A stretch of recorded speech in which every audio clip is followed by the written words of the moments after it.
Pernah nggak sih kamu kepikiran gimana sel di tubuh kita bisa terus hidup dan bekerja, padahal ukurannya kecil banget? Nah, ternyata semua itu bergantung pada dua hal penting, yaitu materi dan energi. Pada video kali ini, kita akan mempelajari konsep dasar materi dan energi. Materi adalah segala sesuatu yang memiliki massa dan menempati ruang. Dalam sel, materi ini berupa molekul seperti protein, lemak, dan karbohidrat. Materi tidak hanya barang atau benda mati, bisa jadi materi berupa makhluk hidup. Sedangkan energi adalah kemampuan untuk melakukan kerja.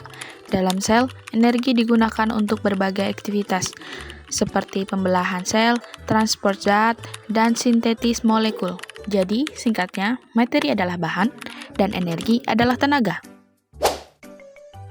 Sel tersusun dari beberapa molekul utama. Yang pertama yaitu adalah karbohidrat, berfungsi sebagai sumber energi utama, contohnya glukosa yang sering kita dapatkan dari makanan. Contohnya seperti umbi-umbian, biji-bijian, dan juga kacang-kacangan. Penyusun selanjutnya yaitu lipid atau lemak, berfungsi sebagai cadangan energi dan juga penyusun membran sel. Lipid bisa didapatkan dari tumbuhan, biasa disebut lemak nabati, dan dari hewan yaitu lemak hewani. Ketiga yaitu protein, berperan sebagai enzim, yaitu mempercepat reaksi kimia dalam sel. Keempat yaitu asam nukleat, seperti DNA dan RNA, berfungsi menyimpan dan mengatur informasi genetik. Semua molekul ini bekerja sama agar sel bisa hidup dan berfungsi dengan baik. Selanjutnya kita bahas dulu peran sel. Sel merupakan unit terkecil penyusun makhluk hidup. Artinya semua makhluk hidup termasuk manusia tersusun dari sel.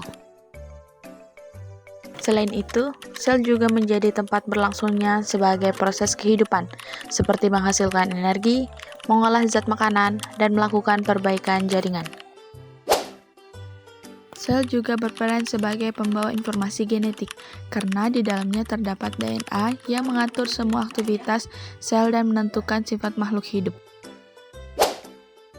Tidak hanya itu, sel juga mampu menjaga keseimbangan kondisi di dalam tubuh atau yang disebut dengan homeostasis agar tubuh tetap berfungsi dengan baik. Sekarang kita masuk ke aktivitas sel. Aktivitas sel adalah semua proses yang terjadi di dalam sel untuk mempertahankan kehidupan. Yang pertama adalah metabolisme. Metabolisme merupakan semua reaksi kimia dalam sel yang terbagi menjadi dua.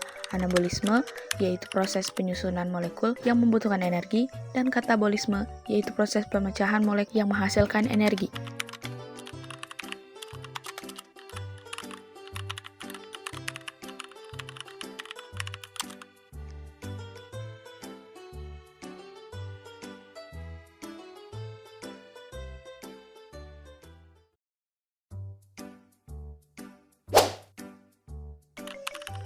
Energi dalam sel berasal dari makanan, terutama glukosa. Glukosa diolah melalui respirasi sel untuk menghasilkan energi.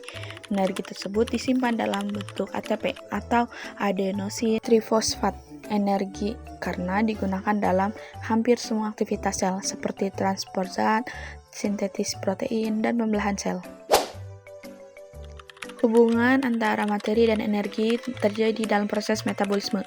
Metabolisme terbagi menjadi dua, anabolisme, proses penyusunan molekul membutuhkan energi, dan katabolisme, proses pemecahan molekul menghasilkan energi.